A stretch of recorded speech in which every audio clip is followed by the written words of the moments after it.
Hello and welcome to FI for Kids, a podcast about guiding your kids on the path to financial independence and extraordinary lives. I'm your host, Dominic Delacqua.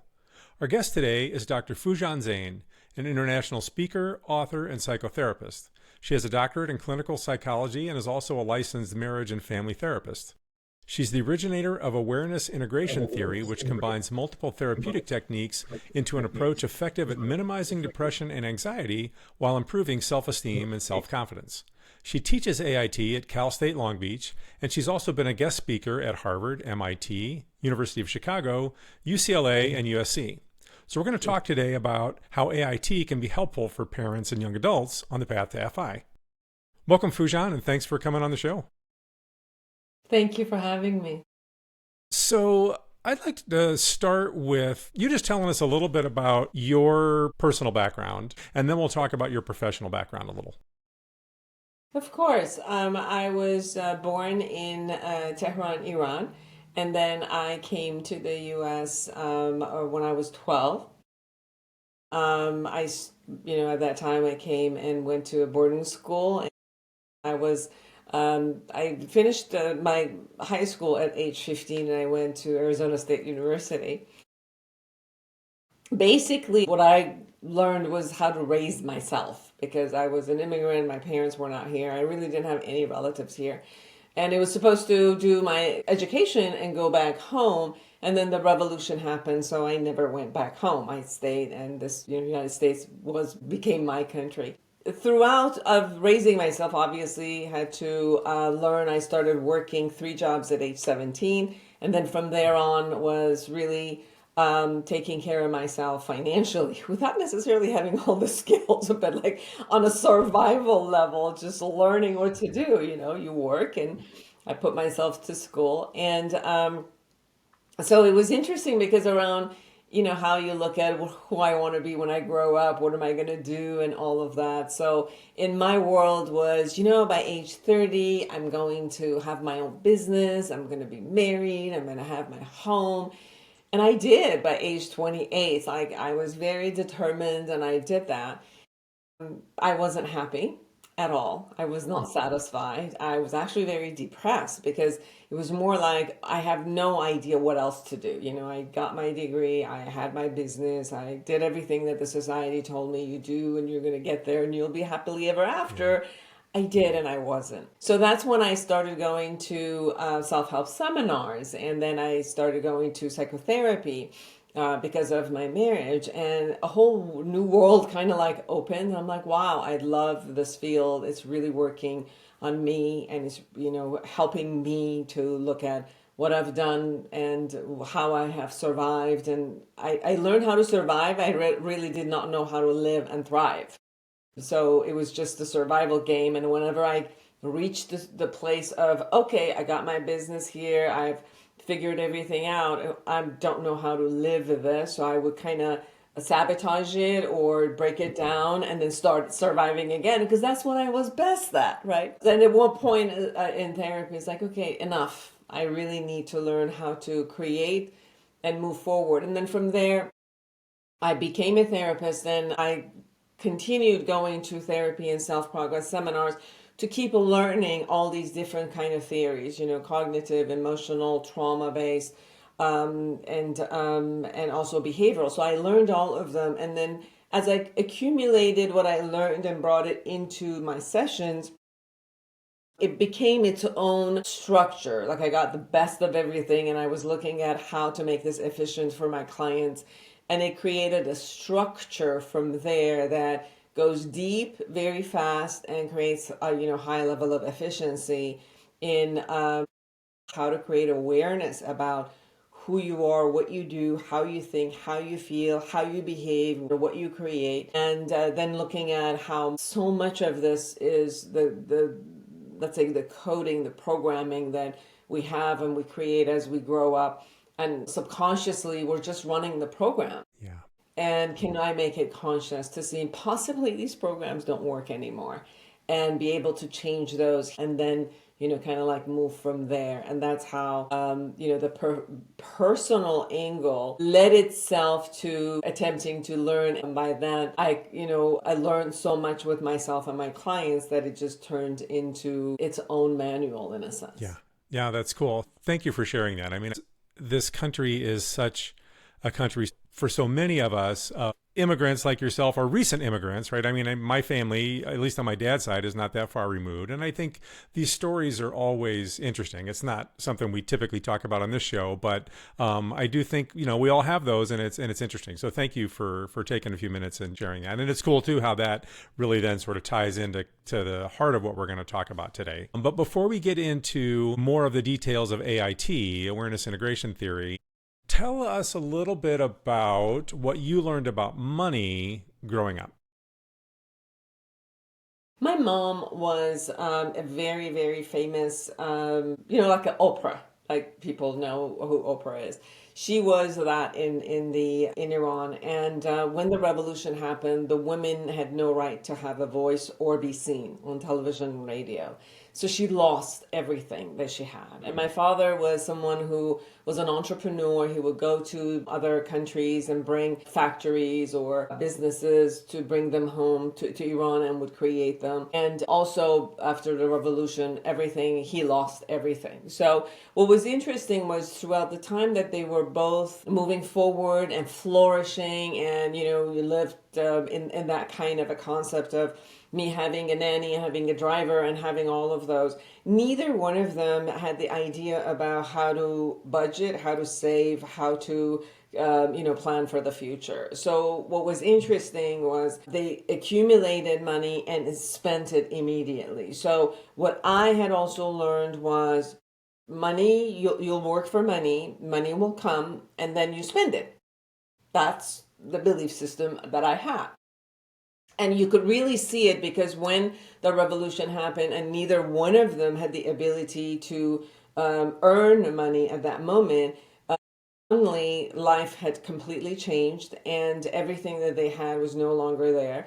And I remember, I came here before the revolution.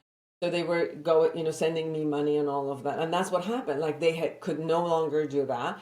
And that's why, at age 17, I went to work 3 jobs in order to put myself, to live and go to school. And for someone who lived in a very comfortable state, it was a shock to be able to shift that.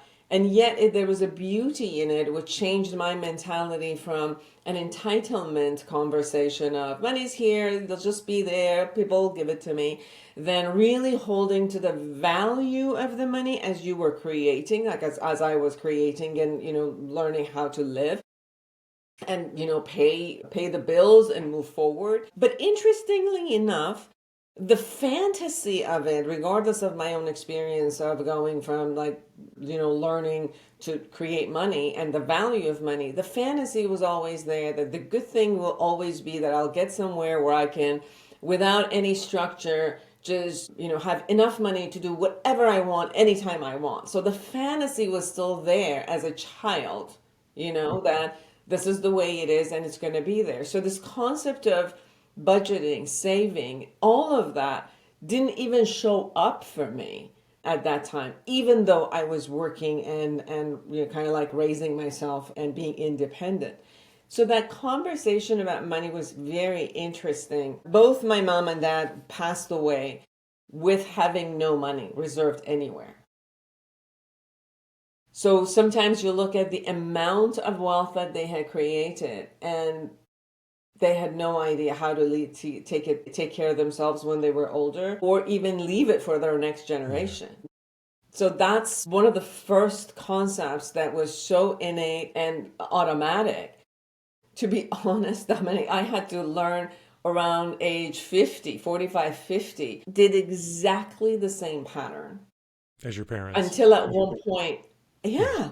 And at one point I'm like, this doesn't work. I got to look at this another way. And I actually started with taking 30 days of writing every single thing that I paid for. Everything. Even if it was $1, 1 cent somewhere, I wrote it down. And I was really surprised by the things that I was spending on. because I would just say, I don't have money to save. And then I looked at, oh, I was paying $500 for Starbucks. I was paying such and such for this. And I'm like, obviously I have money from here to save. And then I had to trick myself where I would say, okay, I don't want to see it, because if I see it, I want to spend it. So I created these automatic ways where before I even felt it, it would go away to like IRA, it would go away to savings account, it would go away somewhere. And I had to do that first in order to shift my own belief systems and my patterns, then to enjoy saving. So when then the accounts, every time I checked them, they were raising, then it was like there's an enjoyment in the idea of budgeting and saving and earning and all of it together. Yeah, that's so true. But it's hard to see that at first if you're not, because I had some similar tendencies for a long time, until about a similar age. And when you first start saving, it can be hard because you don't see it right away. You don't get that reward like you get when you're buying things, whether it's that coffee because it's going to make you feel a certain way, or you're going out to lunch, or it's some new thing, whatever it is that you want, a bag or shoes or a coat, whatever. You get that immediate like, oh, okay, that satisfaction. But it takes longer to see that in your bank account. But once you get to enough where you're like, oh, I'm actually making some progress, and oh, this is pretty cool, this is happening, like then you get that bug. And then that's where then you really can start to make real progress towards financial stability, and then work your way towards financial independence. Because then you get hooked on seeing that money grow and knowing, okay, I'm still achieving a goal. So you get that sense of satisfaction. And you have a deeper understanding of, okay, this is actually, I feel good about this. I don't feel any guilt. Even if I'm not necessarily aware of it, subconsciously, when you're spending a lot of frivolous money, somewhere back in there, you have that sense of that something pinging at you, right? And when you're saving, you don't have any of that. It just feels good. So yeah, that's cool. And I think it brings a sense of security, where when you're just it doesn't matter how much you make, but if you literally are living paycheck to paycheck because you don't have any other kind of system and a budgeting and savings, the anxiety, the insecurity of what's going to happen is always there, no matter what. Because I think no matter what we do, if you're an entrepreneur, if you have your own businesses are cyclical. They go up, they go down. Even if you have, if you're working for another company, there's always these opportunities that, you might get laid off, or something happens, the economy changes, and you need to move on to something else. So you could always sense that either your security is based on other people's choices and making a decision, or it's based on you. So you could definitely, when you create the system, this level of anxiety and insecurity goes away. This level of anxiety and insecurity has a direct correlation with your self-confidence also. So not self-esteem, but self-confidence. Because if I know that I have the ability, to do what I need to do to take care of myself, it feels good about, you feel confident about your abilities to do things. And then I also saw that when you have accumulated some sort of wealth for you, where you can also give to others. If somebody needs it, you could do that. If it's some sort of a philanthropy, there is such a satisfaction in that way. And then your self-esteem and self-confidence also goes higher, because you really see that you are part of a society that can contribute. And be grateful for what you have created, what has been given to you, and how you could be grateful where you can have a, space where you could do this for others. And all of this is really how satisfaction and happiness also gets created in your life. It's not just the wealth that creates, satisfaction in life. It's also the ability to structure and give. Absolutely. That creates and uplifts that level of gratitude and satisfaction. Yeah, and that's so true. But you've got to reach that level of where you feel like you're comfortable doing it. You got to have enough financial stability. But you're right, then it does feel so good. Whether that's you're involved in philanthropy or different nonprofits, or it's just people that or kids or family members or friends, and if they need money for something, they're starting a business, or they happen to have some sort of a rough patch and they need some help, even if they're not asking for it, but you can see that need and you're like, and you can help them. It really feels tremendous. And I want to just touch on something else that you mentioned, because I think it can be common to think that the only people living paycheck to paycheck are people that are not earning a lot of money, that don't have high paying jobs, and they're just barely getting by because they just don't make much. And that's just not the case at all. There are so many people who look like they're living a really nice life, and they have lots of stuff, and they have a beautiful home and all sorts of things, and you don't know it, but they're living paycheck to paycheck, just like people who, have lower paying jobs who aren't making much. Because, right, and you gave that example yourself, right? Your parents did that. You did that for a long time. Appearances can be deceiving. No, I was making like mid six figures, and it was literally paycheck to Yeah. paycheck. And I remember like the time 2008 showed up, and all of the I had like two homes and businesses, and all of them, almost both of my homes were almost collapsing. Everything was collapsing. And I remember I realized at that moment that it doesn't matter what figures show up, it is paycheck to paycheck, because there's no system.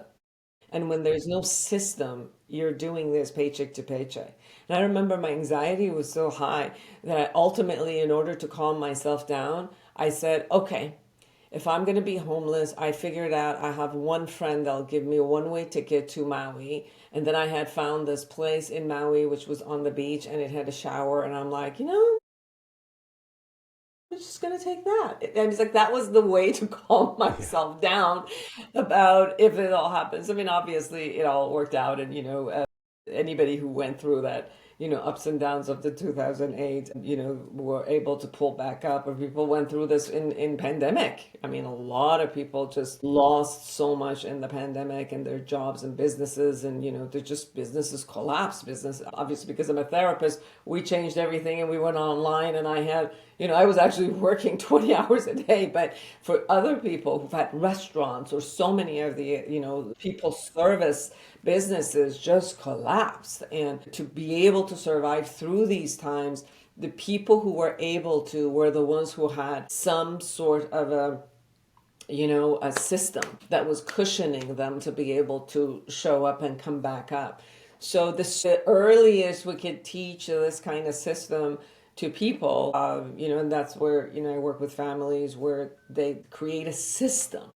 I work with couples, which they have no system, and they fight a lot. One of the biggest fights around couples or financial fights, a lot of it is just they don't have system. And sometimes within like couple sessions, we create a system that works for them, and then the arguments go down. There's no longer the reason for arguments, because there's knowledge. They both have a knowledge. They both see what's happening. They both make a decision on it. And then when they have a child, and how first the couple comes to this system, and then offers it and creates a system for their children.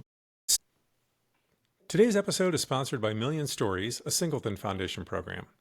Using the power of storytelling and entertainment to make learning about finances and entrepreneurship fun and engaging, Million Stories is a video channel with over 30 original short series on all sorts of subjects, including Adulting with NFL star Richard Sherman, Wags to Riches about pet businesses, Ramen Profitable about bootstrapping startups, Your Brain on Money about how our brains respond to branding and other influences that affect our money management, George Goes Everywhere, where George goes to a city and explores having a great weekend for $100. There's also Startup Kids, the journey of working with a financial coach, and so many more. Visit millionstories.com to learn more and check out some of the episodes. And thanks to Million Stories and the Singleton Foundation for sponsoring this episode. So you've touched on a couple of things. So we've talked about anxiety quite a bit, and there is so much anxiety and stress oftentimes around money. And now you've touched on the idea of system. So why don't we take that and transition into explaining awareness integration theory, right? Because I think both those things, as you've explained it to me before, right, are part of that. So just give us a walkthrough of what AIT is, and then we'll go from there. So awareness integration, the same as the name. The first, it goes into 6 phases of interventions.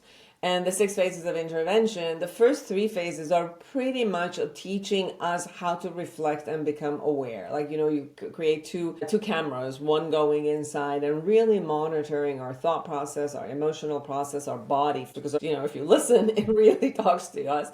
And your emotions are being expressed through your body. Our thought process are a little bit, abstract, but everything else is in our body. So one camera kind of explores the thought process, all of the categorization, perceptual concepts, ideas, belief systems, things that we generalize it.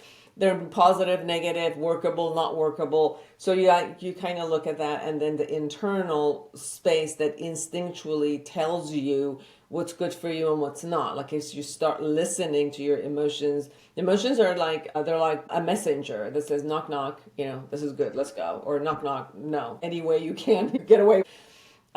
So that's one camera. The other camera that we want to install so we can be really aware is, how do I behave based on this thought process and emotion?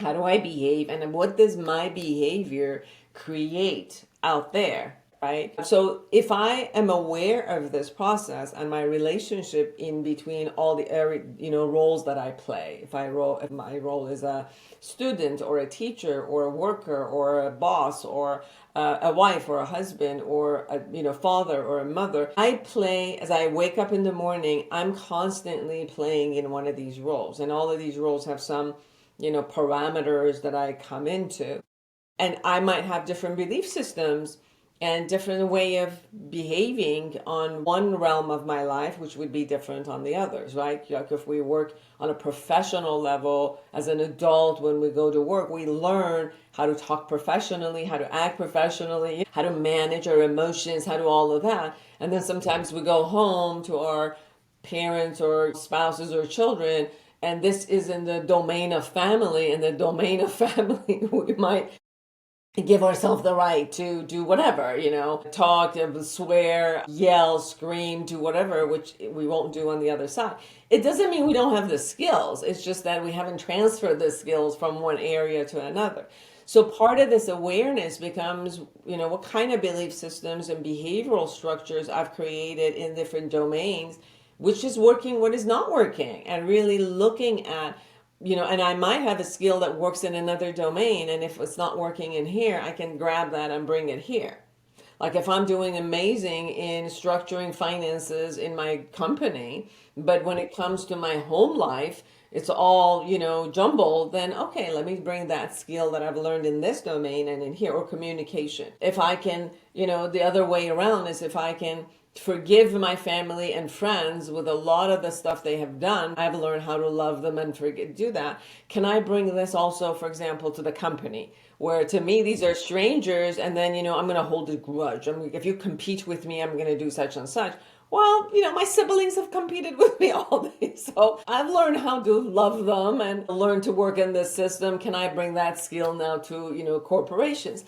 So as you become aware of how you operate and what works and what doesn't, then you can bring these skills into everywhere. Now, in this process, I can also start looking at, what are some of the belief systems that led to some behaviors or patterns or reactions that are not working, but they were based on some reactions from trauma, right? Like, if I'm an immigrant, I would have trauma. If I've been abused as a child, neglected, whatever, huge traumas or even little traumas, my system has gotten frozen in that. And then, although I've learned so much more in my life, part of my system is frozen in that closet and is consistently reacting. So then, as part of the integration process of it, we go back and look at what it is and kind of integrate those parts of us which have split off in all of these kind of, undesirable or traumatic spaces, and bring them back. And so you create this inner healing, and that's why the self-esteem raises, right? Sure. And anxiety and depression goes down.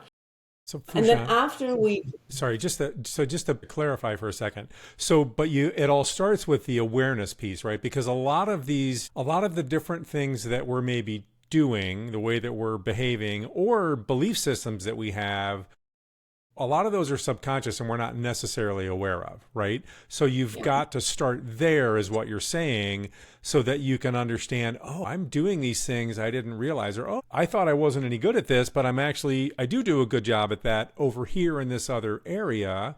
So that you can see right there, like, oh, how that could help boost your self-confidence. You may have been beating yourself up about some way you're behaving in your personal life with your money, let's say, let's stick with that example, but doing good at work or in your business.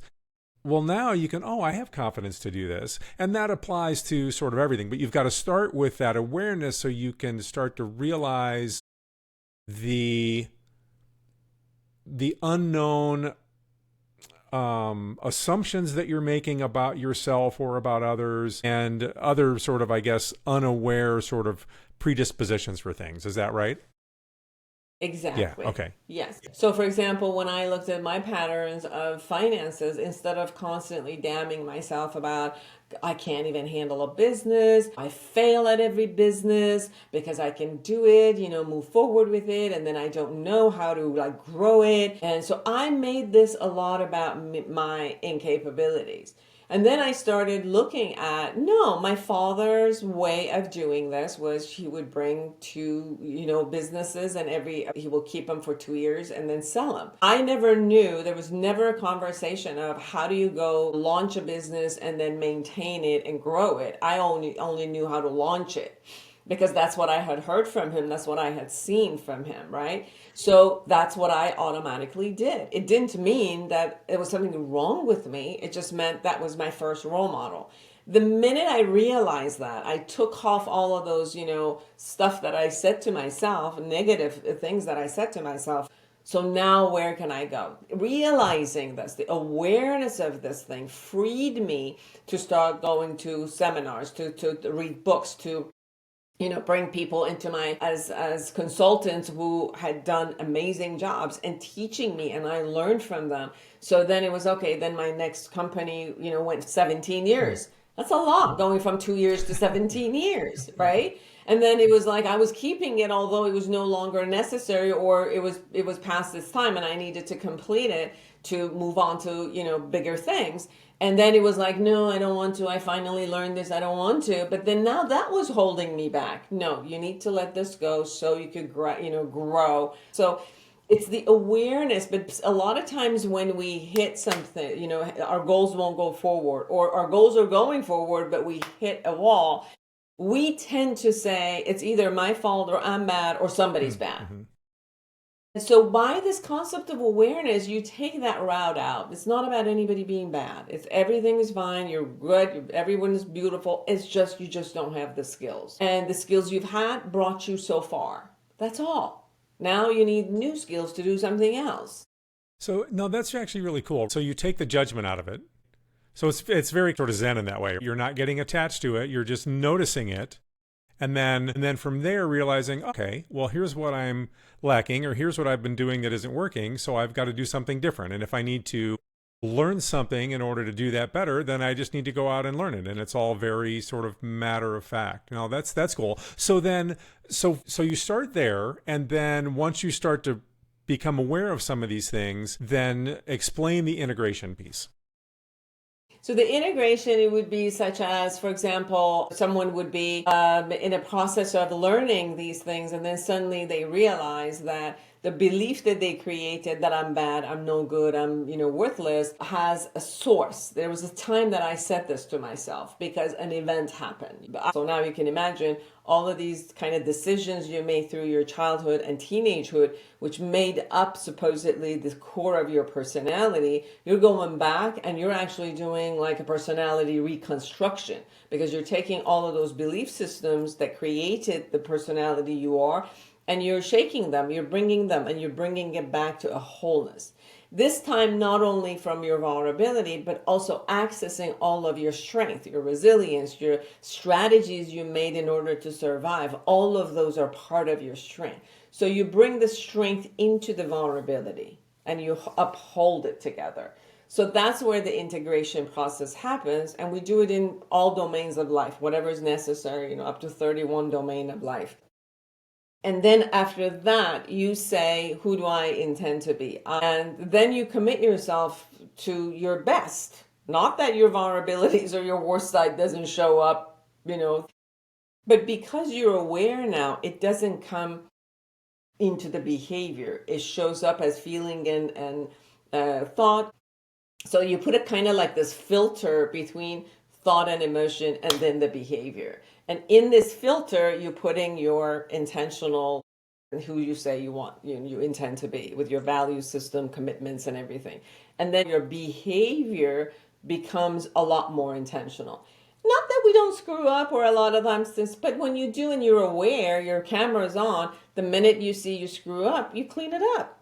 You come back and I'm like, I apologize. I did this and I clean it up and move back right into consciousness. Sure. So you start with the awareness and then you decide, okay, here are some weaknesses I want to work on. Here are some strengths that I need to make sure and give myself credit for. I'm going to combine those two based on where I want to go. So I'm going to make some decisions about, who and how I want to be or what things I want to accomplish in my life. And then you move towards those things. And so with this intentional idea, with all sorts of things, with how you're spending your money, as an example, you've got lots of options throughout every day to make an intentional choice about, am I going to spend money on that or not? How am I going to respond to this person, in a way that's consistent with who I want to be or that's not. So you can see how the awareness piece is so important, because if you don't start with the awareness to figure out, okay, what am I doing and what changes do I want to make to be who I want to be? But then you've got to continue the awareness all the time, right? So that and again, you're going to make mistakes, but you're continuing to keep those kind of cameras on yourself to be aware, so that now you're monitoring, am I being consistent with who I want to be and where I want to go? And then, yes. Oh, wait, I didn't there. Oh, that wasn't really bad, but it wasn't optimal. And you know what? Next time I want to tweak that a little bit and do better. Is that right? Exactly. Yeah. Yes. So one of the things that this model does, it takes away the unnecessary chatter that happens in all of our heads and wastes our time and energy a lot. Because then after you do all of this, you create goals for yourself in different areas of your life and you commit to your goals.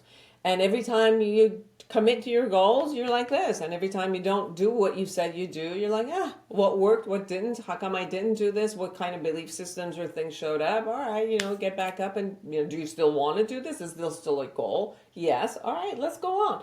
If you say, no, I've done it for a couple of weeks, this is really not my goal. Great, change it. And then you create structures around you as people, bring accountability buddies, have your people who are around you be a part of your goal to cheer you on, move you forward. And so then you create a structure where you actually are every day, you're kind of conscious about what am I going toward, how am I doing it, and you also enjoy your accomplishments and strengths and things that you've actually accumulated, because everything that you do raises your self-confidence and self-esteem again. It's like, yes, I've done this, and I've done this not because my ego is getting up, but I've done this, that means I'm capable. Yeah. And then from there I can also give. Like for parents, then they can offer this to their children. Right. For friends, they can offer it to friends. For teachers, they could give it to their student. And that's why, I become responsible responsible and accountable to live my best, whatever my best is. It doesn't have to compare with your best, but whatever I say my best is. One of the things that you could see why it brings down the depression and anxiety, a lot of depression and anxiety is this chatter thing that happens. The things we do to ourselves internally. So this model really kind of completes that chatter. It's like it brings it into a structure, completes it. So you're working here with reality. You're co-creating with others and life the reality that is out here, not the thing that you create here. Well, it gives you an anchor, constantly. It sounds like to me, right? And so that you can quiet that chatter because you're like, no, I'm focused on this. Rather than getting pulled in all these different directions that then just creates this sense of anxiety and tension. So and I know you've, Wanted to share this. sorry, go ahead. Let me share this with you because I think it's very relevant to your show. I've been teach two courses in California State University of Long Beach. One is mental health and community well-being. Another one is drug and health. One of the things that I've done with both of these classes, I bring AIT as assignments. So this is not from a clinical perspective in psychotherapy. It's just doing it as self-help, right? I want to tell you on both of these classes, I bring the concepts of, the awareness part and the integration, and they do it just guided journaling. There's no coaching, there's no psychotherapy, nothing.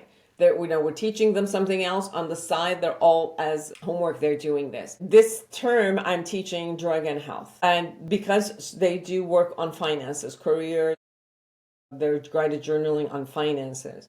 Almost every single presentation that I've had in this time, they say, because one of them was finances, my goal is to save $100 or a quarter of my income and save it.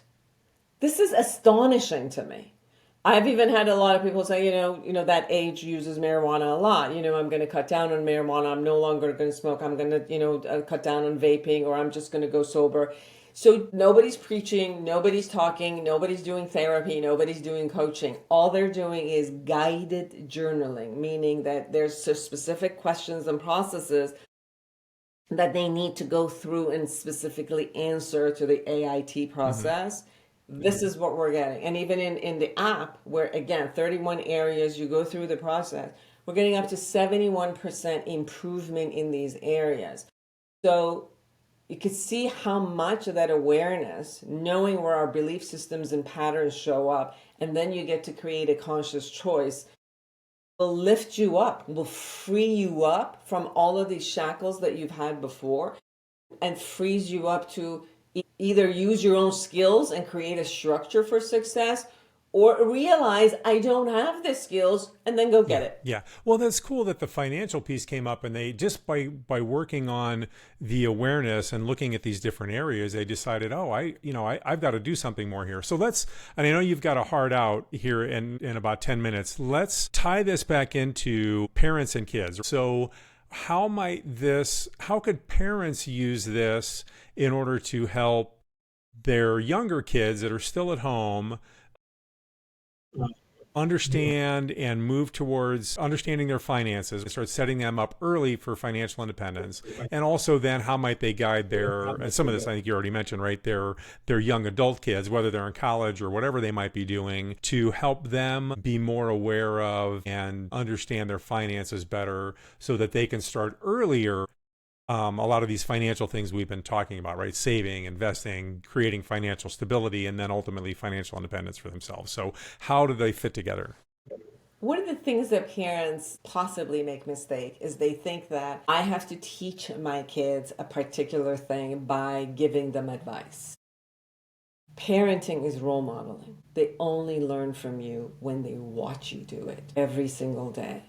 And it's part of the structure of the household. Whether you're teaching them communication, whether you're teaching them finances, whether you're teaching them to be responsible, it is what you do every day, how you operate, which is they're watching and learning and hearing.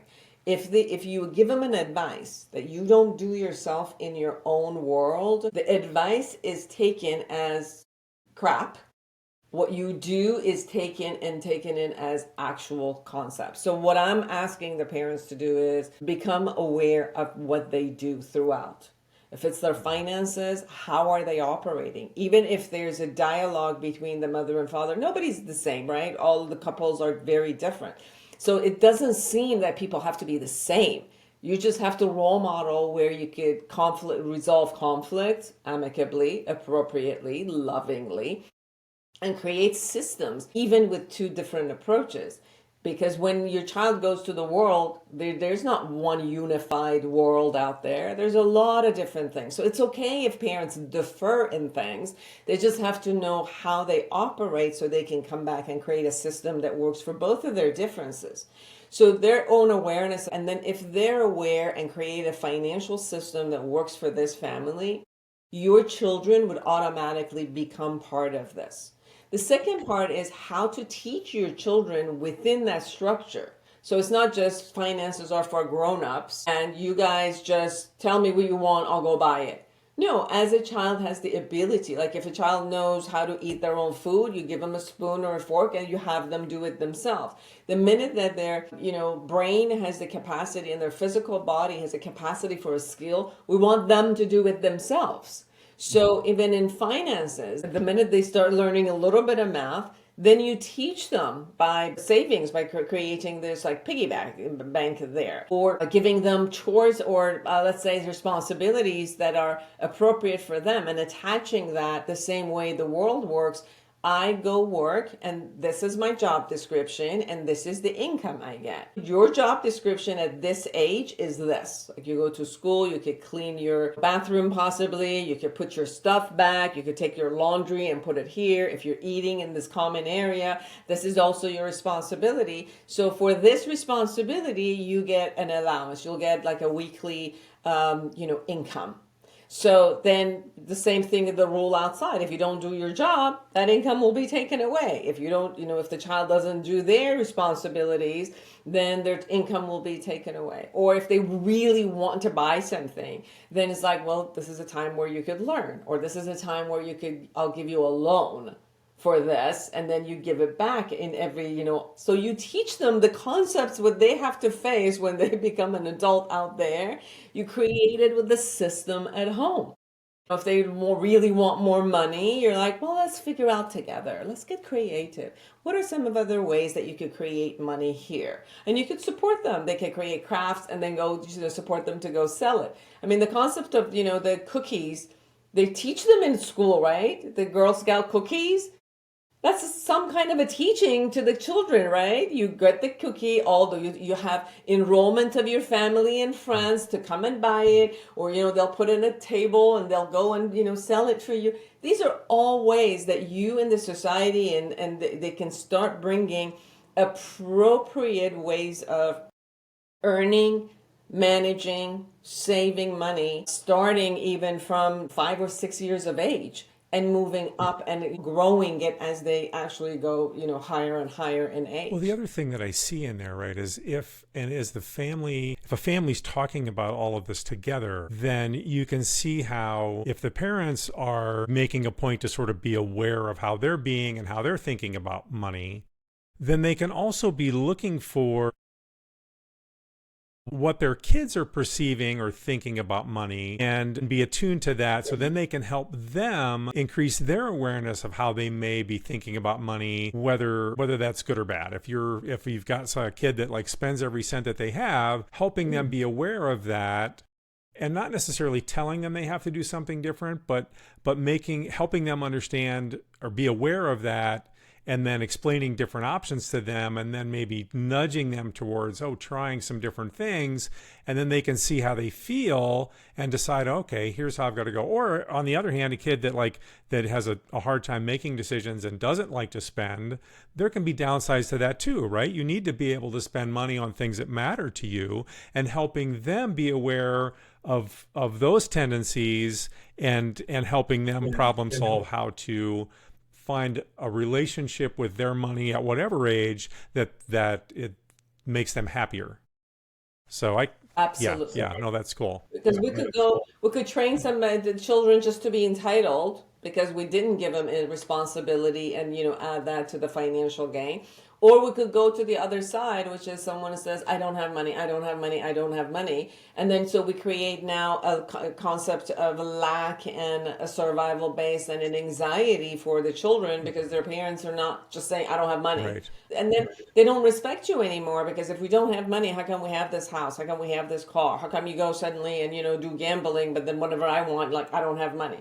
So you got to really watch your behavior and the message that this way of being behaving is offering to your children, because your children are picking up everything you're saying and creating their own belief systems out of it. Yeah, that's so true. Because they will take things that you say that you maybe mean one thing, or you're not thinking about all the possible ways it could be interpreted, and they take it as something different. Well, we're broke. It's like, well, no, we're not. We're just making choices not to spend money that way because of X, Y, and Z, because we want to save and do these other things. But if you know all that, but if you're not having that conversation with them, helping them be aware that there's all this other stuff going on, they can make it into, they'll come up with whatever narrative they want, which sometimes is like, whoa, where'd you get that from? So yeah.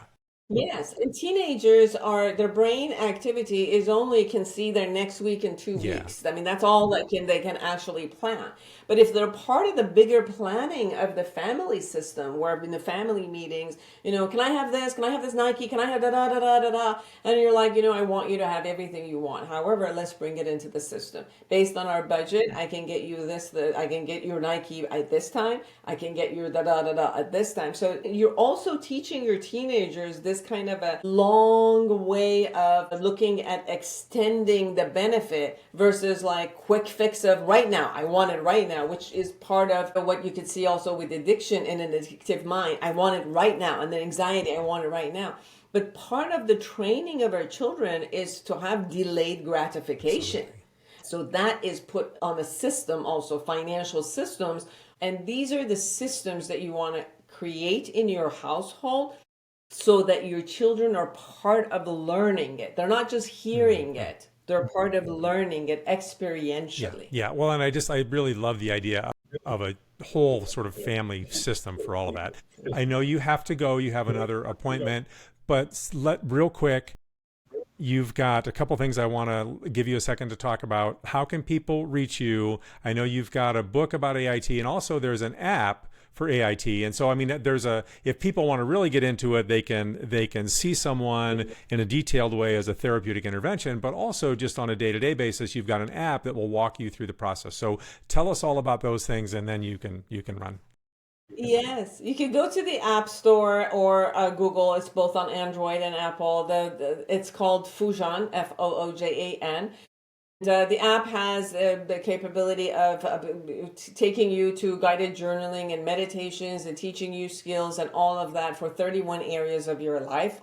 And then we also added an AI chatbot to it called Mira, which is trained specifically in the AIT. So I've trained it, and she's learned exactly how to respond to you. So as you're doing your guided journaling, you're like, I have a question, or what about this? And then Mira answers you, which gives you reflective questions, gives you skills, like specifically how to do, and then you go and come back and you can talk to Mira again. So that's the app.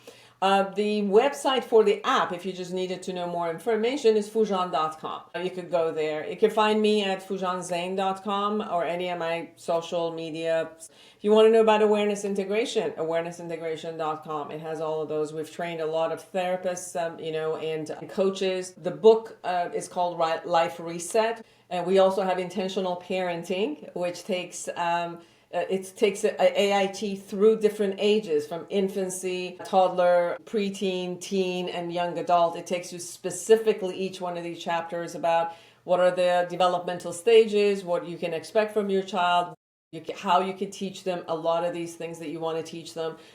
The next book will be out May 13th, which is bringing AIT into businesses. So it's uniting. It's called Weekend Leaders. So that's coming also May 3rd. I will put those in the show notes so people can find those easily and click on those. Foojan, thank you so much for coming on. Thank you for the opportunity. Thank you for listening to this episode of the FI for Kids podcast. Please support the show by hitting subscribe and receive new episodes every Thursday. The intro and exit music this episode are courtesy of Douglas Cameron. As always, you can find links to the FI for Kids music in the show notes. Thanks again, and we'll talk next week.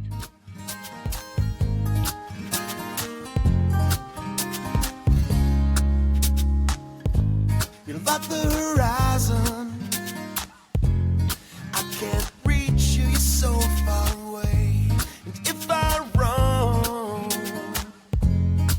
to the place I want you to stay, you'd be gone. I've been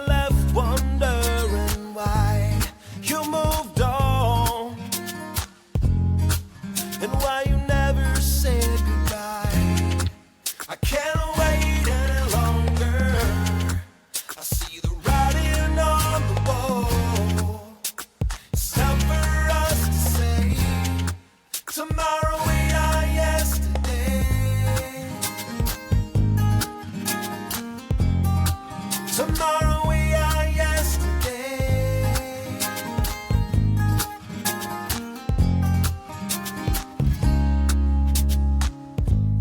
You're like the sunset. You're glowing bright, but you're fading. And what I don't get is why I'm left here waiting. But I'm like a phoenix. I will rise up from this fire. It's something we can't fix. I guess it's time for us to retire. I can't wait.